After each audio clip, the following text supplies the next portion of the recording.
It's just the right amount of twisted and comedic to not overshadow any other part of the episode, and it's packed with enough content to make the events of the plot meaningful. Sorry, Trouble of the Earth's Core. So it has finally come to this.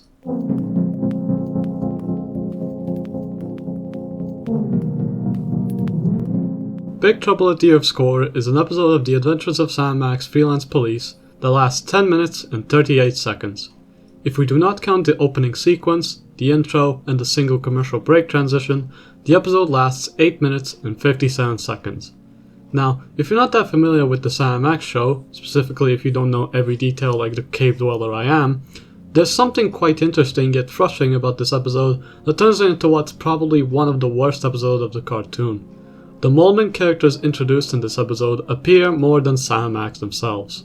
This single aspect of the episode makes it feel so frustrating, boring, uninteresting, and overall fully dull both on a first viewing and on a rewatch, all because the episode more so uses its running time to explain one motivation from a character for over half the length than to do what the show commonly does with the most.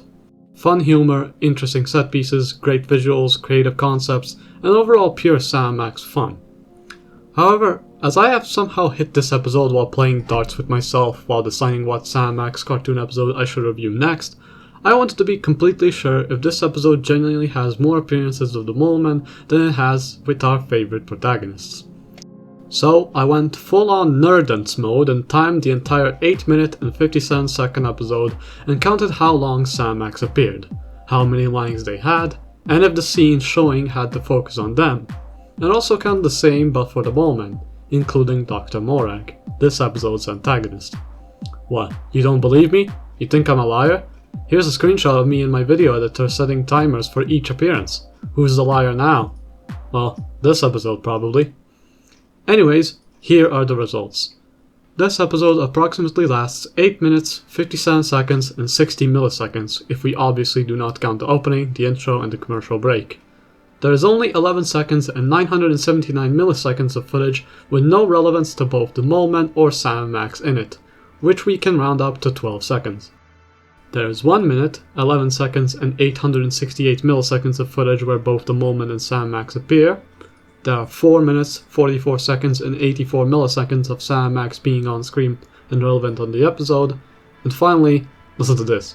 There are 5 minutes, 13 seconds, and 16 milliseconds of the Moleman being on screen, talking, being relevant, and taking up the whole screen of the episode's run. This sounds completely horrifying, and me telling you this is like the equivalent of hearing that your child got beaten up by a pack of bullies, but oh, it gets much worse. If we do the math through these results, out of the 8 minutes, 57 seconds, and 60 milliseconds of this episode's running time, while also adding on the previously mentioned overlap time, 1.97% of it is spent on no footage of Sam, Max, or the Moleman, 46.67% of it is spent on the footage of Sam Max, and 51.36% of the episode is spent on the footage of the Moleman. No, please, stop right here. I feel like a newbie cop witnessing a murder scene for the first time unprepared. I'm horrified beyond belief knowing that these things are somehow more prevalent in this entire episode than Sam Max are. Just what could I talk about today with this? Well, I may have an idea. Today we're going to ask ourselves a very important question. Is Big Trouble at the Earth's Core the worst episode of Sam Max Nelvana? Sam and Max and negative criticism hardly go together.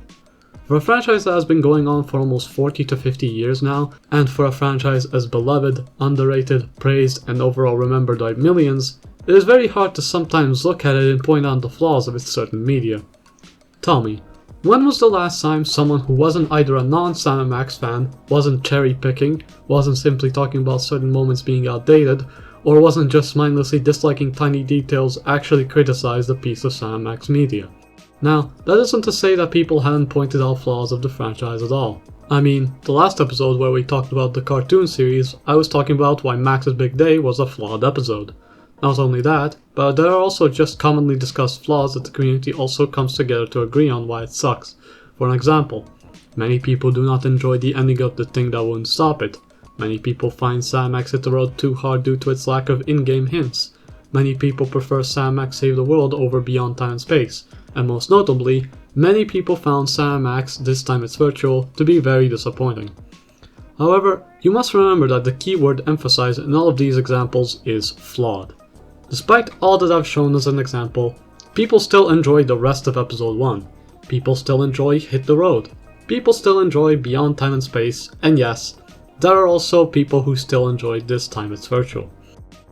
The community isn't afraid to talk about the flawed parts of certain Sam Max media, but despite that, the good aspects of them always overshadow the flawed parts to the point where they do not matter as much anymore in hindsight.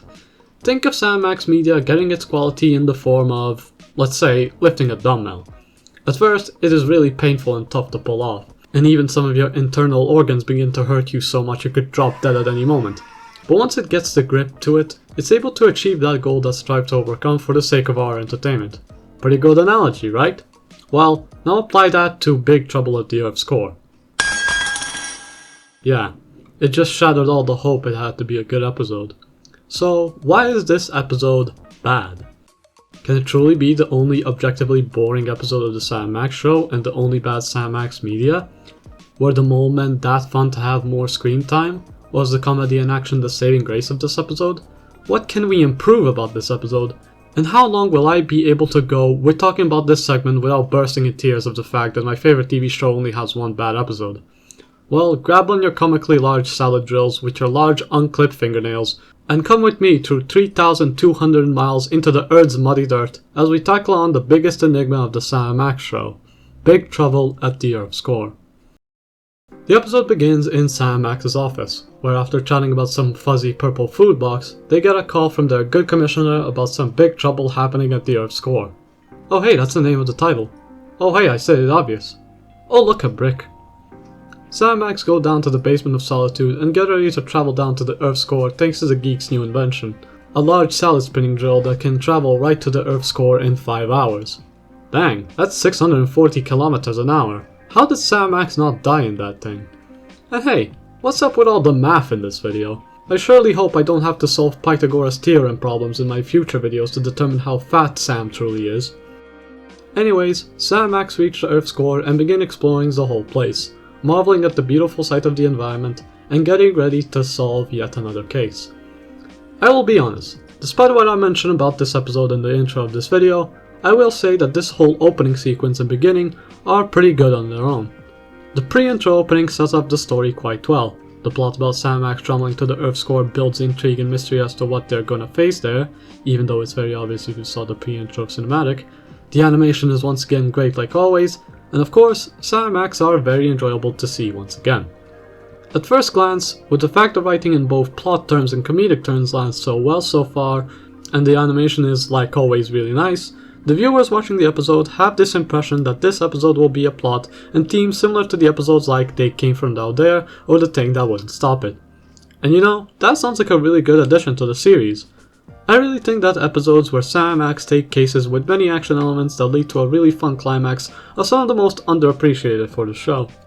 Sam Max Nirvana is supposed to be its own thing, so being a more action-packed and exciting adaptation of the Sam Max formula could fit in really well with the laid-back edginess of the comic series and the comedic and storytelling masterpieces that are Hit the Road and the Telltale trilogy.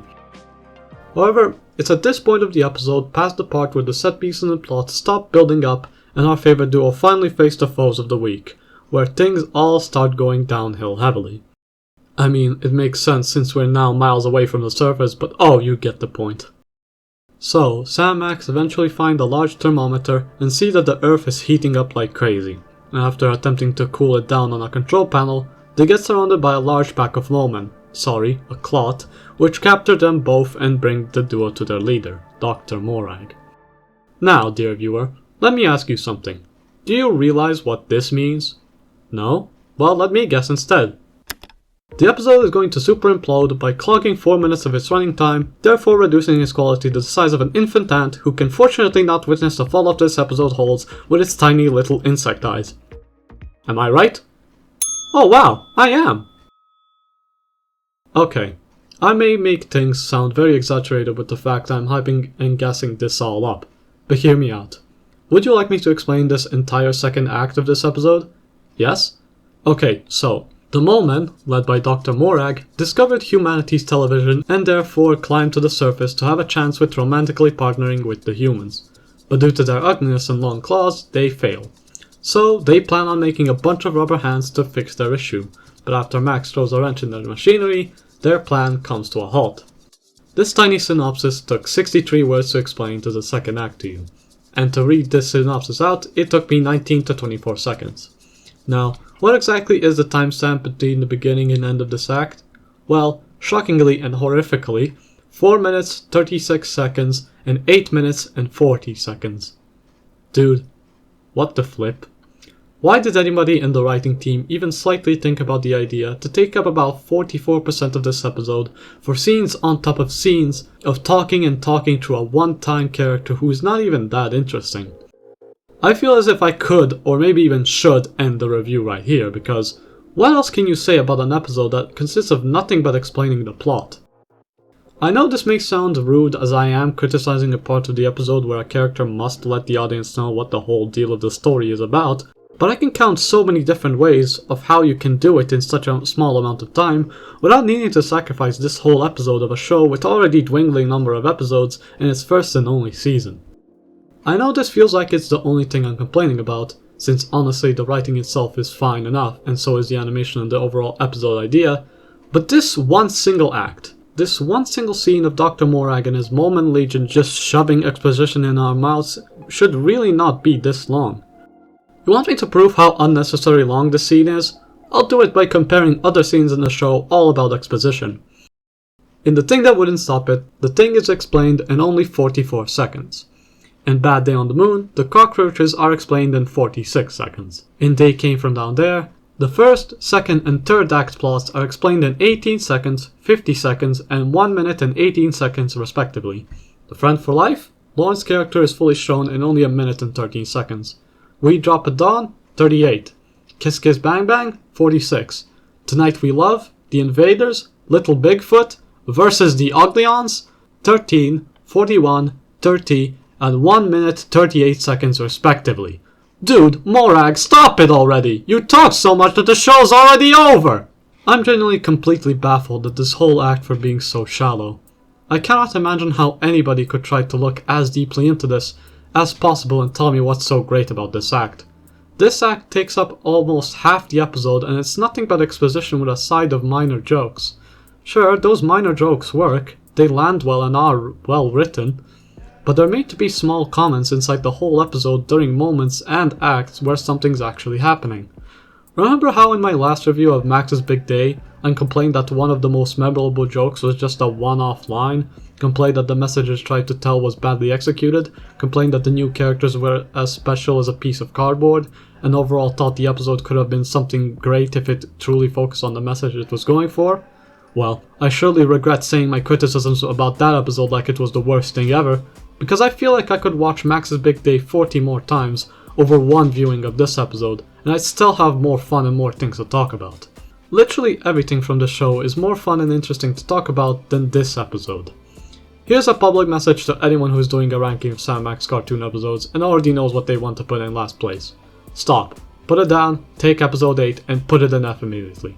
No matter how much you think that an antagonist's motivation is important, there is no need to drag it on for so long to the point where it's not interesting anymore. I mean, look around yourself, man.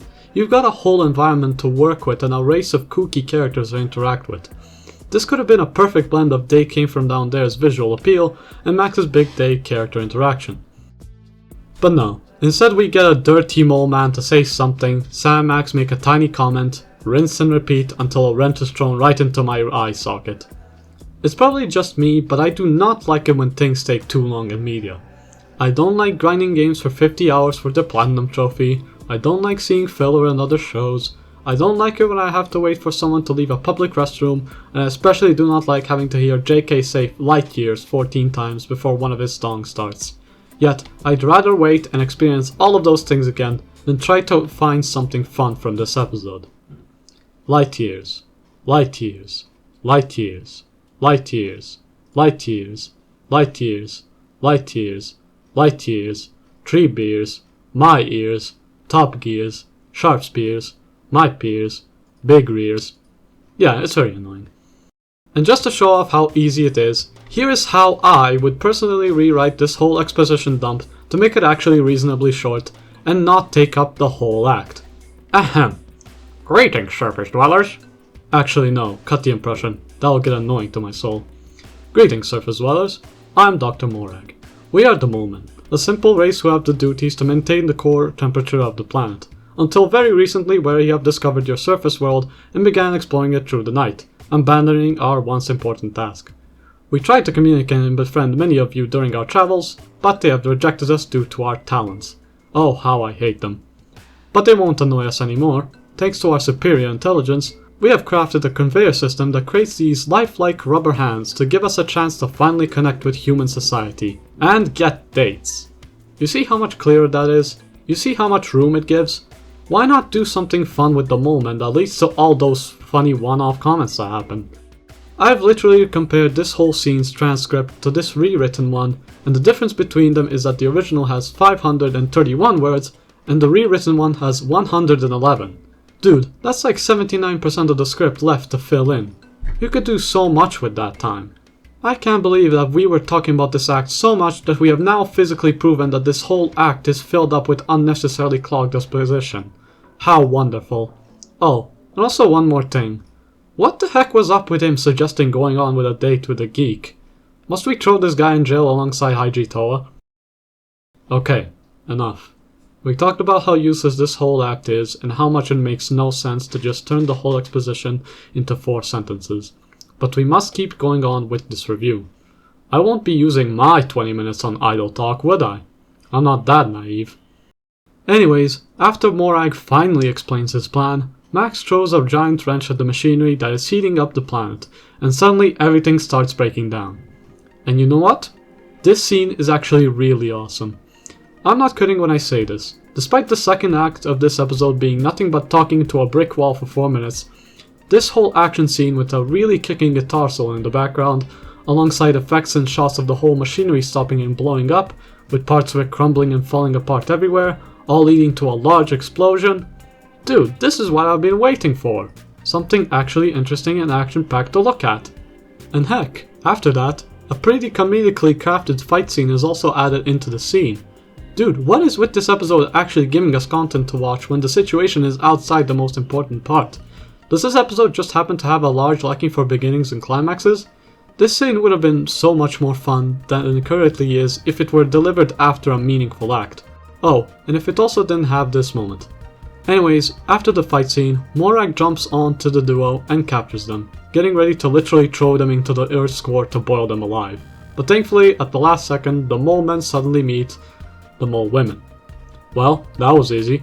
The mole men's plans to unintentionally warm the planet is stopped. They get what they desired, Sam Max saved the day with minimal casualties, hopefully, and they both leave the mole men to their own private business as they go up the elevator and... Wait, that's it? That's the end? That's the episode? You mean in the span of only 11 minutes all we had seen is Sam Max go down to Earth with a drill, get captured to listen to the mole men, destroy the machine, fight, see the conflict resolve itself and leave? This whole third act is only 2 minutes long. Half of this episode consists of beginning and ending and the other half consists of nothing at all. Why are they going to stop the trouble of Earth's core? And oh great, now I've spent 11 pages of writing to finish this whole episode without talking about anything worthy besides the filler. Thanks so much, Morag. Hey, no. Stop that music, now. Let's not beat around the dirt here. This review is already over. Why? I've got nothing to say. Why? We covered everything, yet all that we had was just an anticlimactic and shallow situation. Why? Well, it's because after watching this episode over and over again, I can comfortably say Big Trouble at the Earth's Core is the worst episode of Sam Max Nelvana. Full stop. Out of every episode that I've considered less greater than any I've seen in the show, I think I sympathize with them more and understand their own purposes and strong points. Max's Big Day? 10 times better. Dysfunction of the Gods? 100 times better. Little Bigfoot? 1,000 times better. Versus the Uglions? The episode I made clear was my least favorite for a long time? 1,000,000 times better. I much prefer it over what Adventures of the Yapping Disgusting Mole Man has to offer. And also, out of all the episodes in the cartoon, I think this one has the perfect treatment by the community. You wanna know why? Well, I'm not joking when I say that everyone hates this episode too. Nobody likes the structure of how it was written.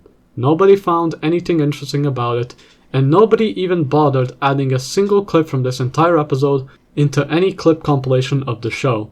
Let me tell you, I've been a fan of this series since 2021.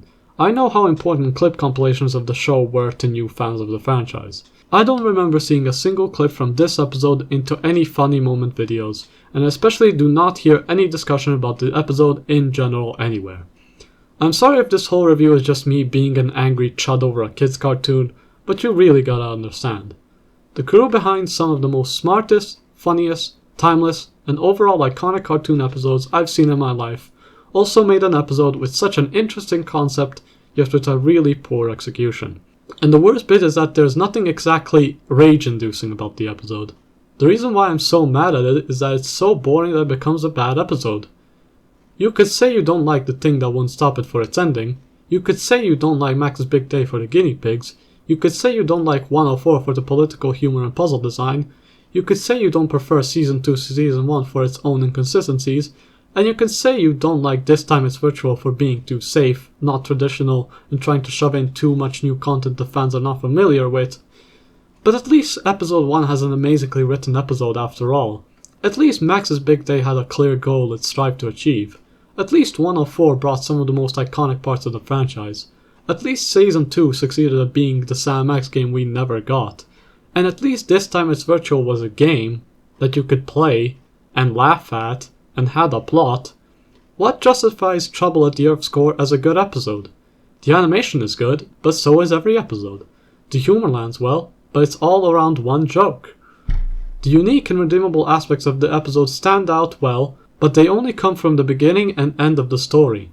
No matter what the episode has that is expected from the show, a good beginning and climax, a competent style of writing, a really good voice cast, immersive and beautiful animation, and, having Sam Max in it, it does not lift up the absolute enraging, frustrating, hair-ripping and nerve-exploding fact that the only reason why this episode is not fun to watch is all because the second act took way too much time than it needed to. It had such a fun and interesting concept that could have made more intrigue, more humor, more charm, more silliness, more action, and more meaning in those 4 minutes. Yet it's all been thrown down into a boiling pot of red liquid. And what for? What did we get from this whole ordeal? A joke about a mole man liking the idea of going on a date with a child. You wanna know the worst thing? Well, Nelvana Enterprises started facing an inevitable shutdown this January and gave the license to many of their shows, including Sam Max, to Your Family Entertainment. They took down all uploaded Sam Max cartoon episodes off of YouTube in Eastern Europe, despite the show being available to watch for free on Tubi in the US, and Steve Purcell acknowledging and even allowing the show to be uploaded online for free.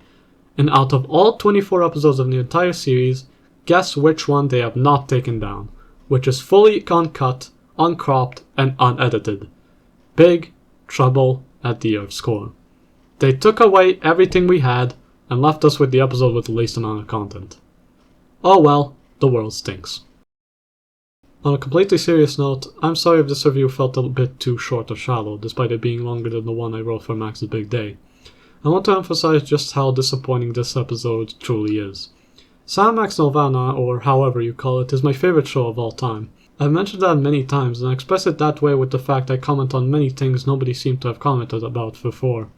So when I randomly chose this episode for the month to talk about, an episode I don't remember much about, I was excited to see what else I got to talk about. I wished I could have seen something interesting. I wish I could have seen something funny. I wish I could have compared this with other things from the show or franchise. But the truth is, this episode is so boring, so uninteresting and so meaningless that I personally do not have anything else to talk about it other than to wake everybody up about this. To anyone who has forgotten this episode of a show so good from a franchise so great that any and all talks about certain parts of the franchise being bad can be seen from a very subjective lens, I doubt most of us actually hate certain pieces of media from this franchise. But I want to say, I hate this episode. I hate it for wasting such a cool concept. I hate it for how half of it is actually fun while the other half is absolutely nothing. I hate how nobody truly talked about it before and captured the fact that a franchise so beloved and underrated that hardly had any objectively inferior media had an episode blunder so bad that not even I, a large defender of many Sam Max related things, hate it. And I especially with all seriousness I can muster up in my body, I hate this episode because it's a waste of time. If it doesn't have anything fun to look forward to, if it doesn't have any notably iconic moments to reminisce about, and if it doesn't have its own audience or anybody in the community talk about it, then so be it. This episode is nothing but a stepping stool for this show to have 24 episodes instead of 23. An episode with wasted talent, potential, memories, and the solid evidence that, if done so horribly, and if done under a blue moon in the most unlikely scenario, a person can make Sam Max more than bad. They can make it boring. The literal worst type of negativity a piece of media can hold. This episode has nothing going for it, nothing that can redeem it, and absolutely nothing that can help out of its beginning and climax. And it's pretty much the reason that I, besides any specific, certain, or exact circumstances, will never ever watch this episode of the show again. How depressing. Sorry guys, you didn't crack me up this time.